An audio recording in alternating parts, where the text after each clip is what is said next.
Salam Outsiders, quatrième journée de Coupe du Monde, c'était très chaud aujourd'hui. Sincèrement, c'était extrêmement chaud. Faut qu'on soit sérieux. Entre l'Allemagne, le Brésil et tout, aujourd'hui, on s'est fait plaisir. Le débrief commence maintenant. Premier match de la journée, Costa Rica-Serbie. Tu te dis en fait en tant que tel que le Costa Rica, qui était quart de finaliste de la dernière Coupe du Monde, doit quand même bien rentrer en lice aujourd'hui. Le Costa Rica qui est porté par son gardien de but, Keylor Navas. D'ailleurs, Keylor Navas, excellent aujourd'hui, sensationnel. S'il n'y a pas Keylor Navas aujourd'hui, le Costa Rica, ils prennent peut-être 3-0.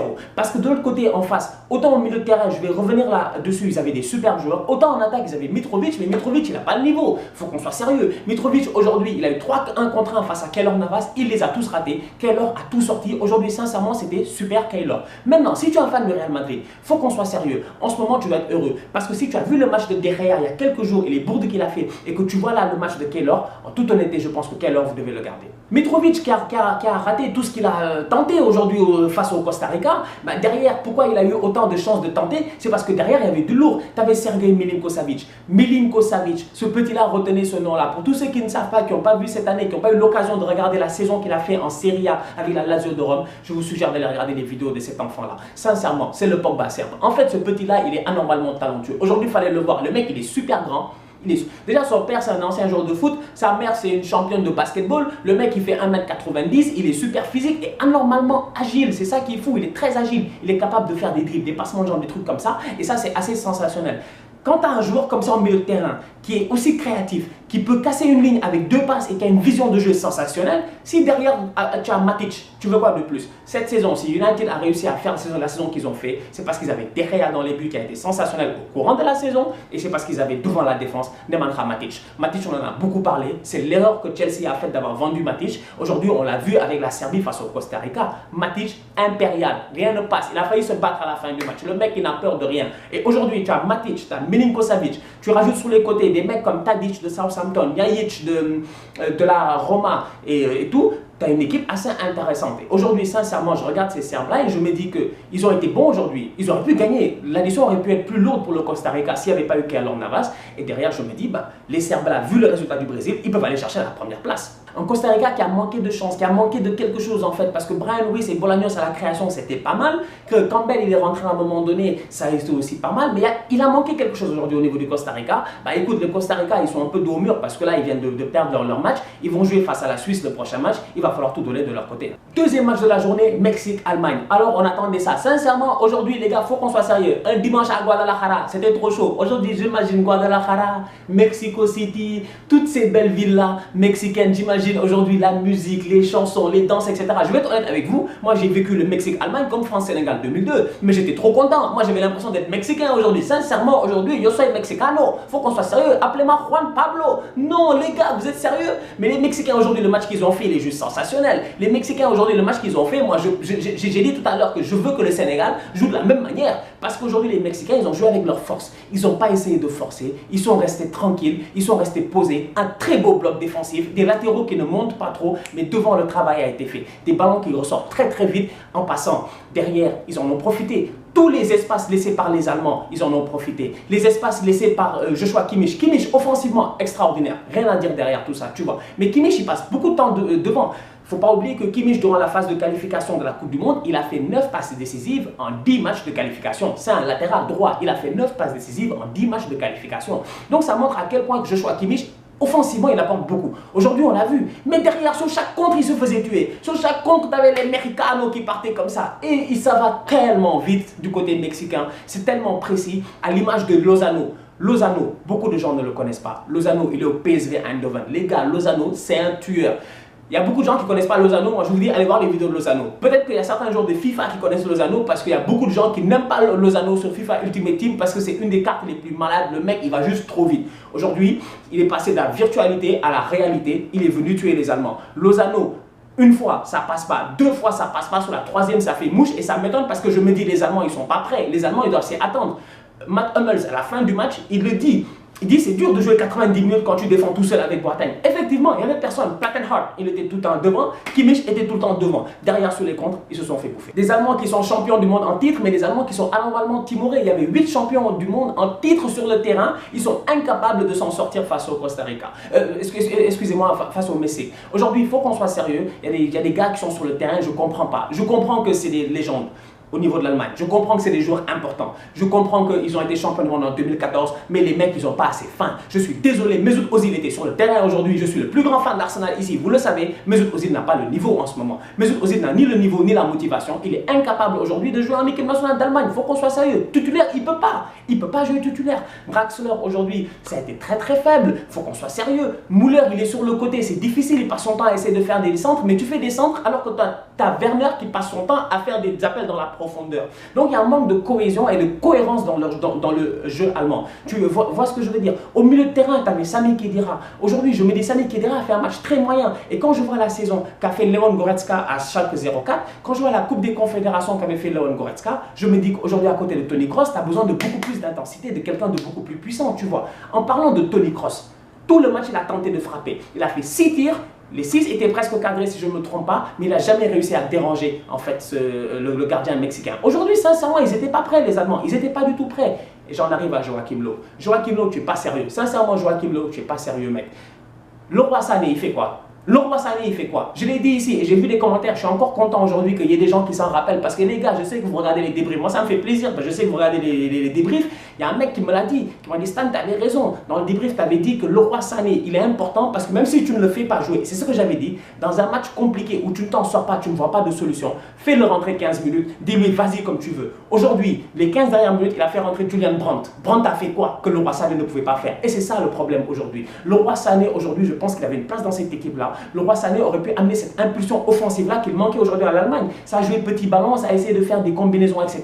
Ça n'a pas marché. Finalement, les Mexicains, en toute honnêteté, ils ont été extrêmement solides. Ils méritent largement leur victoire. Et si les Mexicains finissent premiers de ce groupe-là, on pourrait facilement avoir un 8e de finale qui va être juste sensationnel. Brésil, Allemagne. En tout cas, c'est une affaire à suivre. Et là, moi, j'ai hâte de voir les Allemands lors de leur prochain match face à la Corée du Sud. Si je ne me trompe pas, ils vont devoir tout donner. Les Allemands n'ont plus le droit à l'erreur. Ils doivent gagner un match, les Allemands. Ils ne peuvent pas être éliminés au premier tour. À chaque fois qu'un champion du monde est venu et a perdu son premier match, il n'est pas sorti de son groupe. Un champion du monde en titre. Ce ne sera pas le cas des Allemands parce que moi je me dis, je pense qu'il y a eu quelques erreurs, mais je pense que les Allemands ont ce qu'il faut nécessairement. C'est Joachim Löw fait les changements nécessaires, qu'il va chercher les joueurs assez motivés nécessaires pour les mettre sur le terrain. Je pense qu'ils peuvent s'en sortir, mais il y a un match à suivre très très important face à la Corée du Sud la semaine prochaine. Dernier match de la journée entre le Brésil et la Suisse, match extrêmement important parce que c'est l'entrée en lice aujourd'hui, qu'on le veuille ou non, des favoris en titre. Tous les bookmakers et tout le monde a donné le Brésil favori parce qu'on se dit que Neymar, la bande à Neymar, c'est bien, faut qu'il faut dire, la bande à Neymar avec Coutinho, Willian et tout, ils vont venir, ils vont enflammer ce mondial. Ils ont enflammé la première mi-temps. Ils ont été extrêmement intéressants en première mi-temps, les Brésiliens aujourd'hui. Ballon au pied, technique et tout, tu le vois. Le Brésil, le problème qu'il y a en fait au Brésil, c'est simple, c'est que tout le monde sait jouer au ballon. Et quand tout le monde sait jouer au ballon et que tout le monde peut tenir le ballon et que tout le monde est technique, ça fait que tout le monde veut toucher au ballon. Et donc, du coup, tu te rends compte que Gabriel Jesus en première mi-temps, il passe son temps à dézonner, à essayer de toucher le ballon.